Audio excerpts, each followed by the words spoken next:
السلام علیکم ورحمۃ اللہ وبرکاتہ۔ دارالفتہ جامعۃ الزیتون گروپ میں وحید اللہ بھائی نے سوال کیا ہے کہ زبردست نکاح کرانے کا کیا حکم ہے کہ لڑکی کو لڑکا پسند نہ ہو اور والدین کہیں کہ آپ نے یہی شادی کرنی ہے، وضاحت فرمائے۔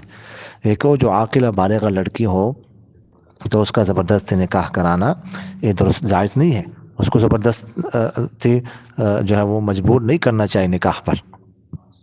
اگر اس کی رضامندی نہ ہو جہاں پر تو وہاں پر والدین کو چاہیے کہ وہ عقل بندی کا مظاہرہ کرے، وہاں پر نکاح نہ کرے۔ البتہ اگر والدین نے وہاں پر نکاح کیا، لڑکی نے صراحتاً جو ہے وہ اس کو قبول کیا یا دلالتاً اس کو قبول کیا، تو اس صورت میں اس کا نکاح ہو جائے گا۔